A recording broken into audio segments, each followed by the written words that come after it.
Tim hukum pasangan calon presiden nomor urut 1 Anies Mohaimin mendatangi gedung Mahkamah Konstitusi di Jalan Medan Merdeka Barat, Gambir, Jakarta Pusat. Tim hukum Amin tiba di gedung MK pada Kamis pagi dengan membawa setumpuk berkas. Tim hukum paslon Amin langsung mendatangi meja registrasi untuk mendaftarkan perselisihan hasil pemilihan umum atau PHPU. Hingga kini proses pendaftaran PHPU masih dilakukan. MK membuka kesempatan selama 3 kali 24 jam untuk pendaftaran PHPU terhitung mulai hari ini.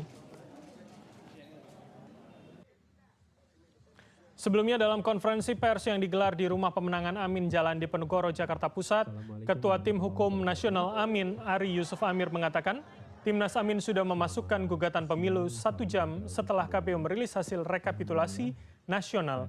Ari juga menyampaikan bukti dan sanksi dalam gugatan yang dilayangkan Timnas Amin dirasa cukup kuat untuk menjadi dasar pembatalan hasil pemilu 2024. Melalui kajian yang panjang. Ini kerja yang sudah cukup lama. 1 bulan lamanya kami sudah menyiapkan permohonan gugatan ke MK ini. Kita sudah mengumpulkan banyak pakar dan banyak ahli sehingga kajiannya sangat matang insya Allah. Dan permohonan di MK ini kami lengkapi dengan bukti-bukti yang cukup meyakinkan insya Allah. Dan saksi-saksi juga yang sudah kami siapkan insya Allah cukup meyakinkan. Tim Hukum Nasional Anies Mohaimin resmi mendaftarkan gugatan hasil Pilpres 2024 ke Mahkamah Konstitusi. Tim Hukum Amin menyebut menyiapkan sejumlah bukti dan juga saksi yang menguatkan. Lalu seberapa kuat ajuan gugatan ini, akankah merubah hasil pemilu yang disampaikan oleh KPU kemarin? Dan untuk menjawab serta menganalisanya, sudah bersama kami 2 orang narasumber. Pertama, Ketua Tim Hukum Amin Ari Yusuf Amir dan Direktur Eksekutif Parameter Politik Adi Prayitno. Selamat malam Mas Ari dan Mas Adi. Malam. Malam. Mas Abraham. Baik, dan kami juga sudah mencoba untuk menghubungi elit Partai Nasdem untuk bisa bergabung, namun sayangnya belum ada yang bisa bergabung pada dialog kita di malam hari ini. Jadi langsung saja saya ke Mas Ari. Mas Ari, jadi target gugatannya ini mengulang semua atau sebagian saja begitu dari pemilu atau pilpresnya saja begitu Mas Ari? Ya, karena permasalahannya ini melingkup di semua daerah dan ini betul-betul masalahnya mendasar, jadi kami mengusulkan dilakukan pemungutan suara ulang di seluruh wilayah Indonesia. Tapi fokusnya hanya pilpres atau pileknya juga begitu, keseluruhan? Oh enggak, pileknya enggak ada hubungan dengan kita hanya pilpres saja. Kami dengan pilpres, lalu kami meminta diskualifikasi calon wakil presiden 02. Itu yang kita mintakan. Oke, yang didiskualifikasi hanya kemudian cawapresnya saja? Kemudian itu yang kemudian Anda sampaikan pada konvers tadi, atau kemudian satu pasangannya? Ya, kita membuat 2 alternatif permintaan. Alternatif pertama itu kedua-duanya. Alternatif keduanya adalah paling tidak cawapresnya. Karena di sini penekanannya. Letak masalahnya ini di cawapres ini. Muncul begitu banyak persoalan-persoalan sekarang di pemilu kita, mengancam demokrasi kita, merusak konstitusi kita, gara-gara ada pencalonan cawapres ini. Oke, berarti yang dititik beratkan atau yang menjadi prioritas ini Mas Ari adalah pra pencoblosan begitu ya? Bukan saat pencoblosan atau penghitungan? Ya. Betul, prosesnya.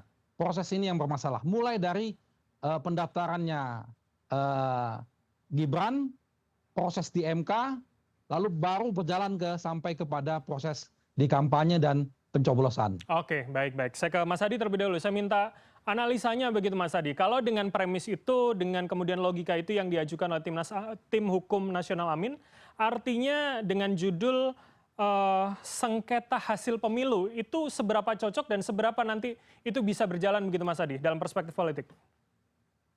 Ya, saya kira memang kalau bicara tentang target sengketa hasil pemilu di Mahkamah Konstitusi harus muluk. Harus sesuatu yang cukup luar biasa yang itu menghentak ya terkait dengan hasil pemilu tentu saja. Apa salah satunya? Kalau tidak pemilu ulang ya didiskualifikasi. Itu kan target ideal.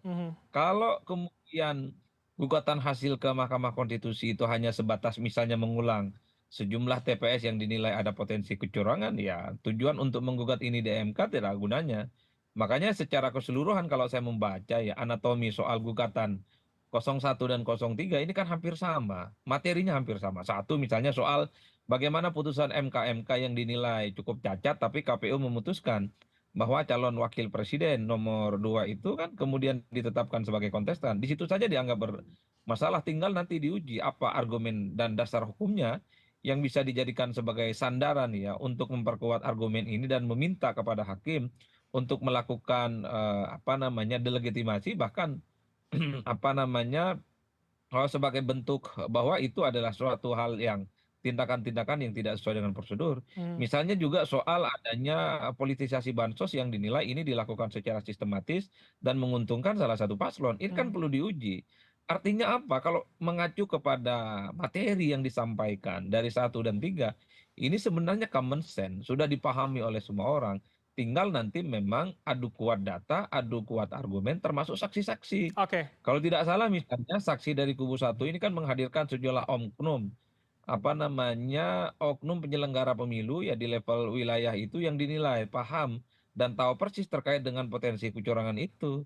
Ini yang saya kira memang sedang ditunggu betul oleh publik supaya dugaan-dugaan kecurangan mulai dari pra pemilu prosesnya sampai akhir itu bisa diungkapkan sehingga diungkap begitu tuntas karena bagi saya secara umum yang melihat dari jauh soal di Mahkamah Konstitusi ini bukan hanya soal seberapa kuat dan siapa yang paling menang dalam kontestasi ini, tapi bicara tentang kualitas.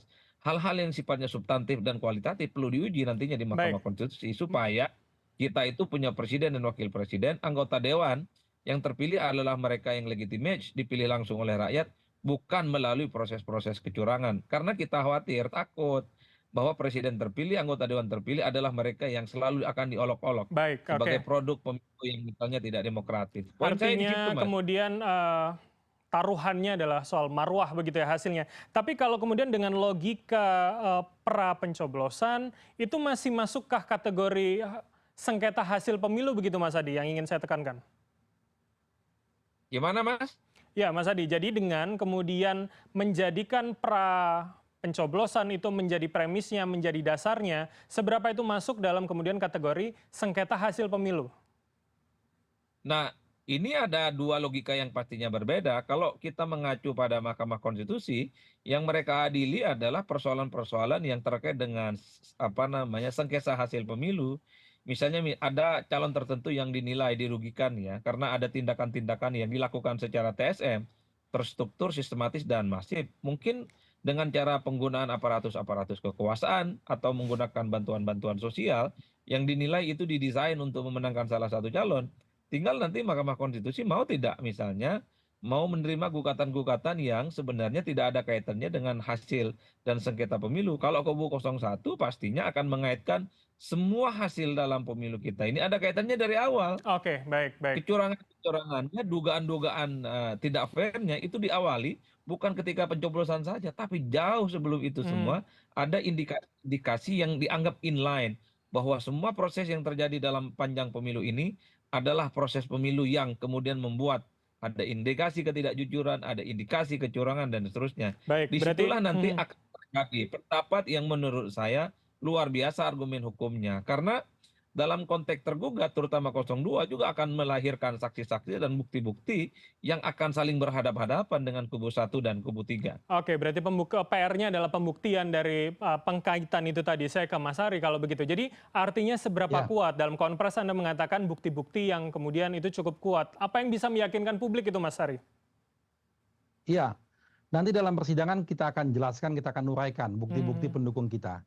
Namun yang paling penting adalah salah satu faktor yang menjadikan proses pemilu ini menjadi inkonstitusional adalah lumpuhnya aparat penyelenggara pemilu kita, baik itu KPU, apalagi Bawaslu. hmm. Jadi kalau seandainya Bawaslu dan KPU dari awal bertindak secara adil, secara profesional, dan tidak berpihak, maka tentunya ini akan menjadi penjaga-penjaga awal untuk pemilu yang demokratis. Nah, masalahnya akibat lumpuhnya independensi dari KPU dan Bawaslu ini imbasnya kemana-mana. Terbukti dengan begitu banyaknya laporan kami yang tidak diproses oleh Bawaslu. Oke, Nah, sehingga laporan-laporan inilah yang kami hadirkan ke MK menjelaskan bahwa disinilah letak permasalahan, salah satu permasalahan yang membuat pemilu kita ini menjadi berantakan. oke. Berarti batas dari permasalahannya hanya nanti di 14 Februari begitu ya, pra dan kemudian hingga pencoblosan begitu ya, yang menjadi prioritas dari Timnas Amin begitu, Mas Ari? Iya, hasil ini kan tentunya ada proses ya. Proses inilah yang kita lebih banyak permasalahkan. Tetapi dalam permohonan kami juga memasukkan ada waktu di fakta-fakta dalam proses pencoblosan dan rekapitulasi juga. Termasuk di situ tentang sistem informasinya KPU yang tidak teraudit dengan baik, yang punya masalah, cara penghitungan, penggelembungan suara, semua sudah kita masukkan dalam permohonan kita. Jadi ini merupakan rangkuman dari kejadian yang jauh sebelum pencoblosan sampai setelah pencoblosan. Oke, yang kemudian tuntutannya adalah dua yang kemudian Anda sebutkan di awal tadi ya, adalah diskualifikasi dan Ya, kemudian benar pengulangan. sekali. Betul sekali. Oke, Sehingga Mas, harapan kita, ya, silakan Mas Ari.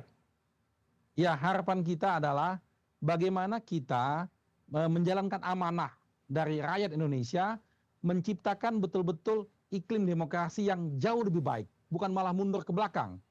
Mungkin demokrasi kita sebelumnya punya masalah, tapi sekarang jauh lebih bermasalah. Oke, Nah, baik. harapan kita ini bisa kita minimalisir. Dan oleh karena itu, kami dari tim hukumnya 01 membawa misi perubahan, semangat perubahan, harus menjaga amanah ini. Makanya kami harus tuntaskan di MK, nanti publik akan menilai, publik akan melihat.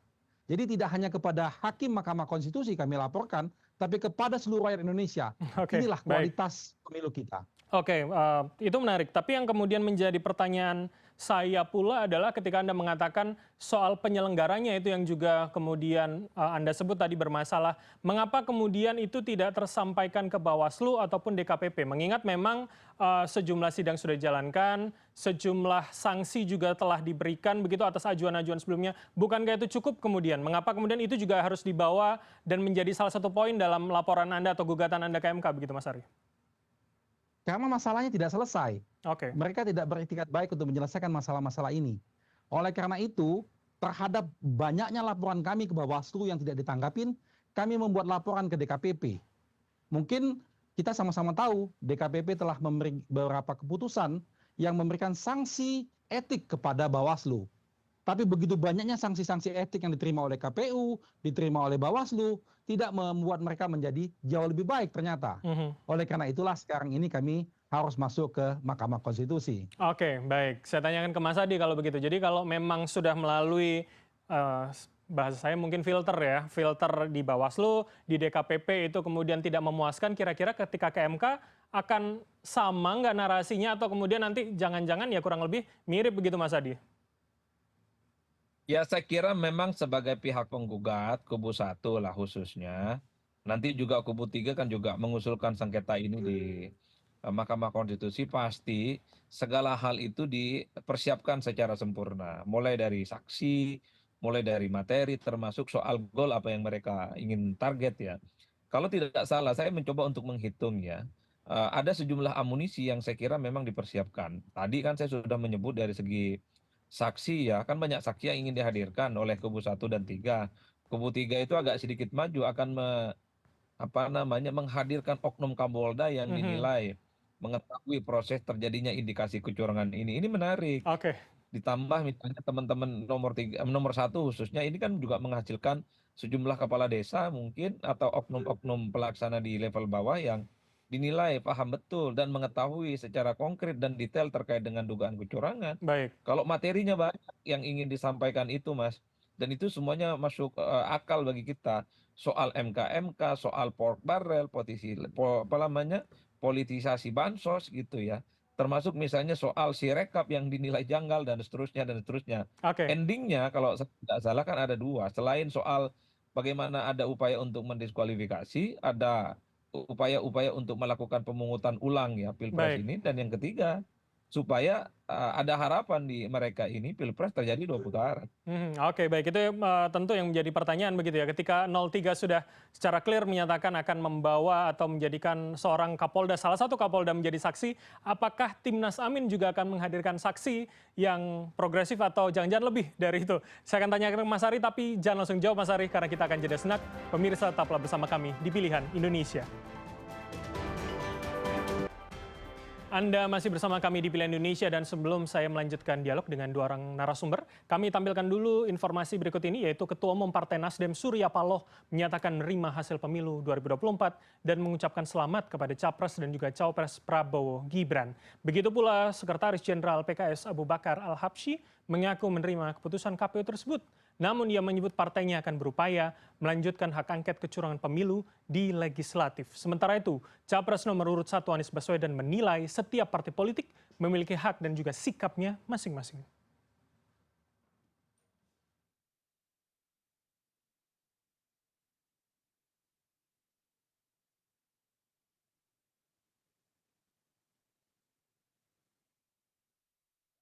Yang telah diumumkan oleh Komisi Pemilihan Umum KPU RI sebagai pasangan calon peraih suara terbanyak.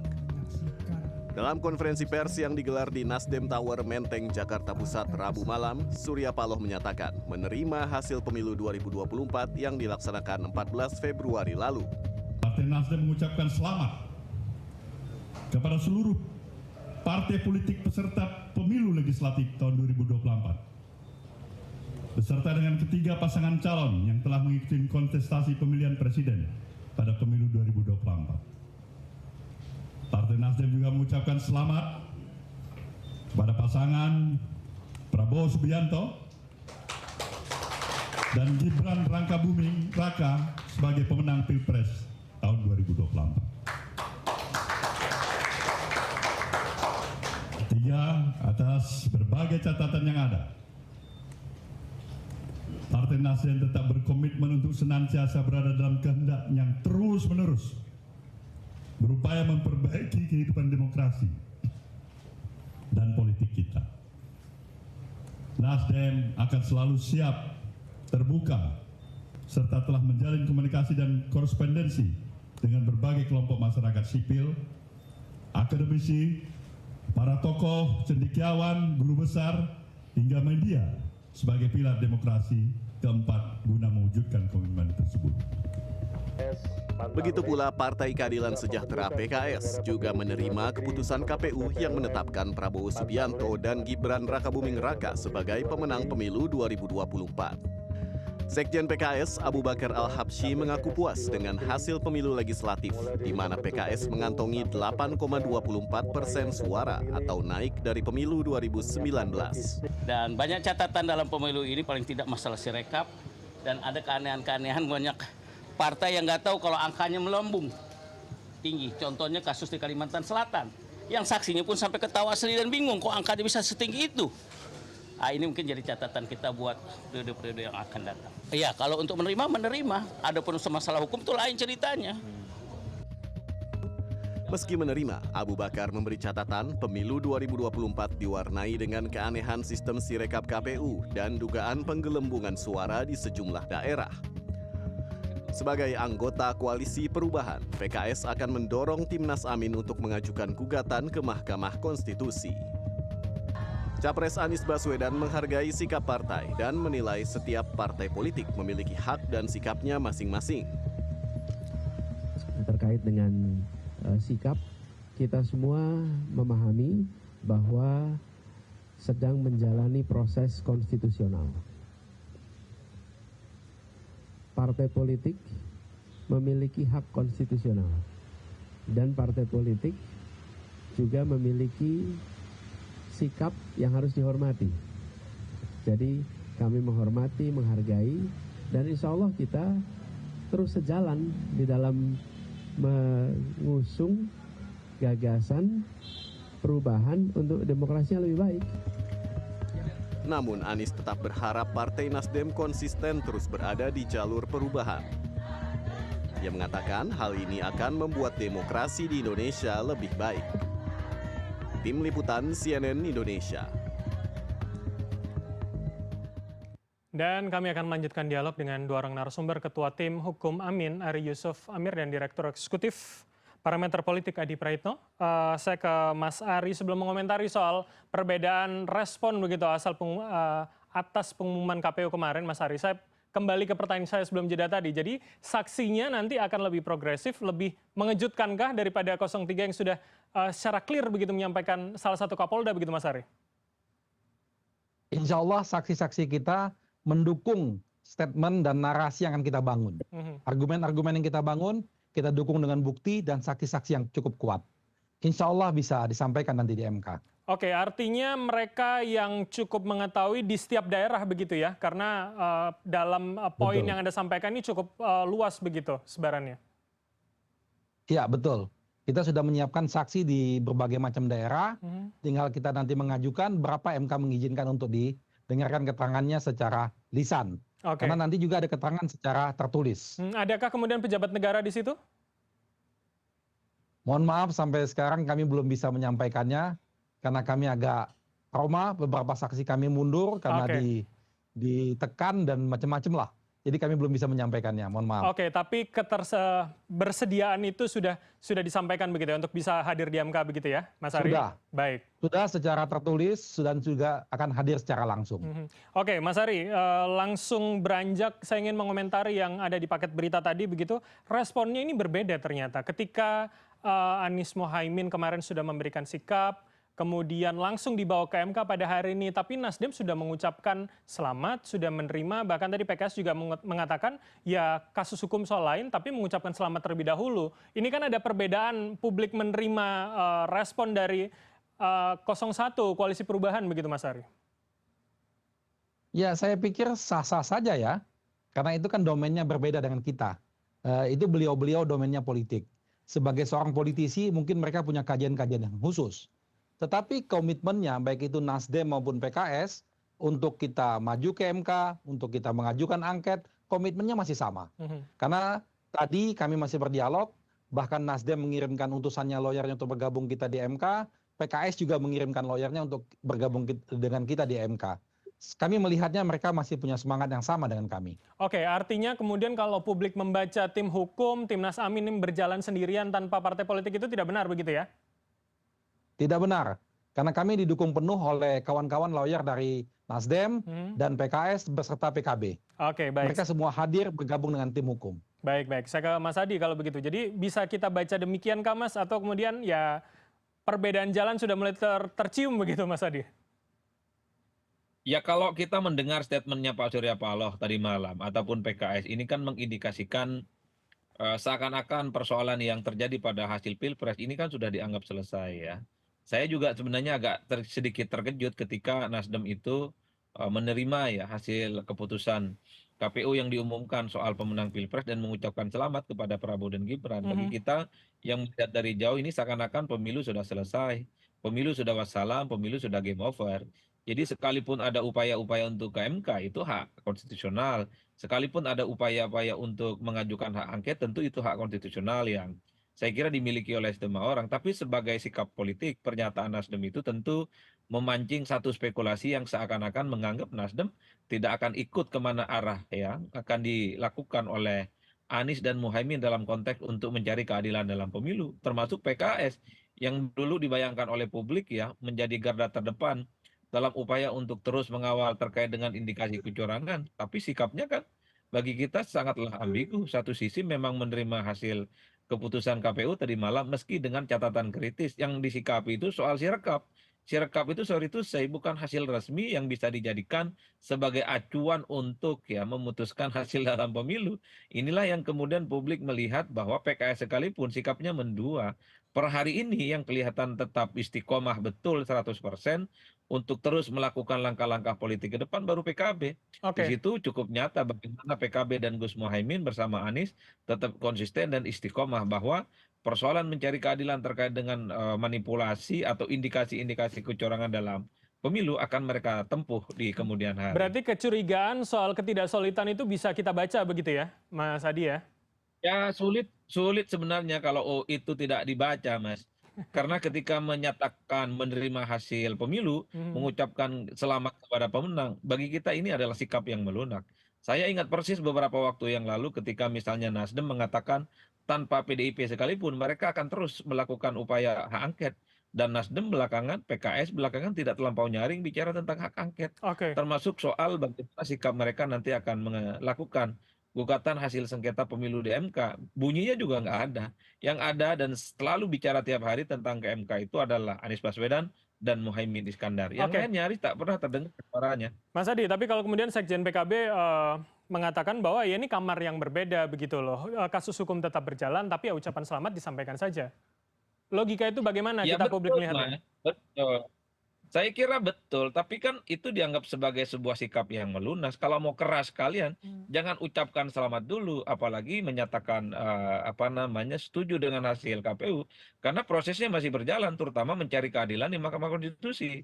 Kecuali nanti Mahkamah Konstitusi sudah memutuskan bahwa gugatan yang dilayangkan terkait dengan sengketa hasil itu ditolak, baru Oke. kemudian mengucapkan selamat, baru kemudian menyatakan setuju. Ini masih ada satu langkah kok Mhm. yang masih bisa ditunggu sebenarnya.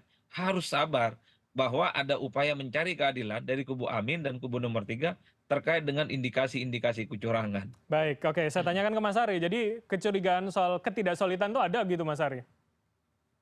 Ya, jadi begini, kalau secara formil tentang kita menolak hasil Pilpres itu sudah kita lakukan dan itu tertulis.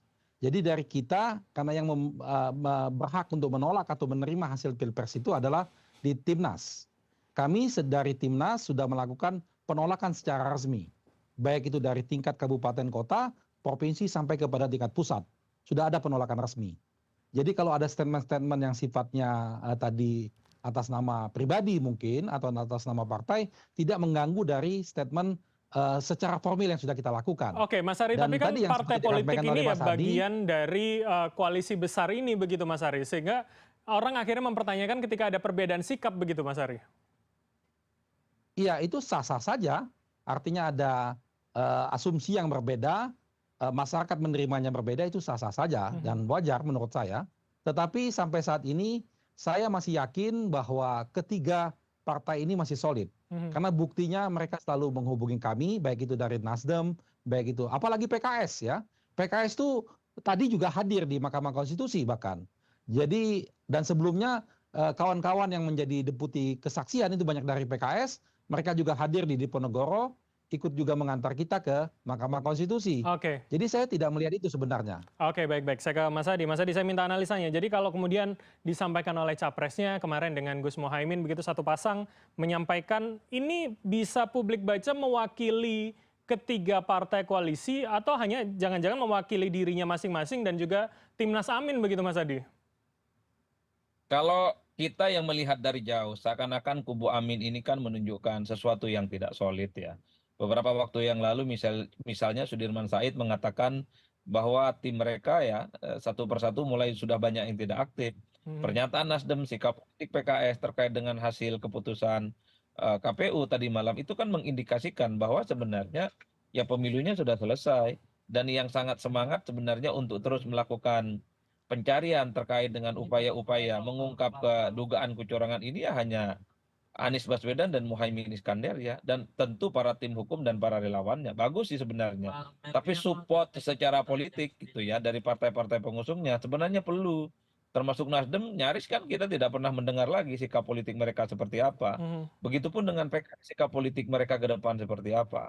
Karena ya backup politik dalam konteks mencari keadilan, penuntasan dugaan tindakan apa namanya ketidakadilan dalam pemilu ini butuh kerjasama, bukan malah mencari selamat masing-masing setelah KPU semalam mengumumkan tentang hasil pemilu. Saya kira di situ konteksnya, Mas. Oke, baik-baik. Menarik. Ini terakhir saya ke Mas Ari begitu. Jadi kalau memang dikatakan masih solid, tapi informasi yang kami terima juga ada ini relawan yang menurunkan bendera Nasdem di markas Amin begitu, Mas. Jadi bagaimana publik bisa mencocokkan dengan timeline-timeline kejadian ini begitu, Mas Ari? Ya itu kan kadang-kadang sikap dari kawan-kawan kita relawan atau kami sebut pejuang perubahan kan berbeda-beda. Ada yang sifatnya langsung reaksional gitu terhadap hal-hal itu. Kalau kami tidak melihat itu. Sampai saat ini ketiga partai koalisi ini masih solid dan kita masih sering ketemu dan mereka mendukung langkah-langkah hukum maupun langkah-langkah politik yang akan kita lakukan. Terhadap tadi statement-statement yang tadi disampaikan, saya pikir itu sah-sah saja sebagai seorang politisi. Ya, kami tidak berhak untuk menilainya. Tetapi kami yakinkan bahwa sampai saat ini semua partai koalisi pendukung 01 alhamdulillah masih solid dan Timnas juga masih solid. Karena baru beberapa hari yang lalu kami rapat semua lengkap dengan Timnas, masih hadir semua dan semua masih bersemangat. Baik. Insya Allah kita masih solid, Mas. Berarti artinya respon partai pengusung dan juga Timnas itu tidak bisa kemudian dibaca berbeda begitu ya, walaupun responnya berbeda, Mas Ari. Terakhir. Saya pikir tidak bisa langsung dinyatakan bahwa itu terjadi perpecahan. Itu statement yang menurut saya sah-sah saja dan biasa-biasa saja. Oke, baik. Kami akan lihat seperti apa kemudian ke depannya, termasuk soal gugatannya di MK tentunya. Terima kasih atas waktu dari para narasumber. Pertama Mas Ari Yusuf Amir, Ketua Tim Hukum Timnas Amin. Kemudian ada Mas Adi Praetno, Direktur Eksekutif Parameter Politik Indonesia, telah bergabung sama kami. Selamat malam, sehat selalu semuanya. Makasih. Mas Adi, makasih Mas Adi. Partai Golkar mengapresiasi sikap Partai Nasdem karena telah menerima seluruh hasil pemilu yang dirilis oleh Komisi Pemilihan Umum. Informasinya akan kami hadirkan sesaat lagi, usai jeda berikut ini.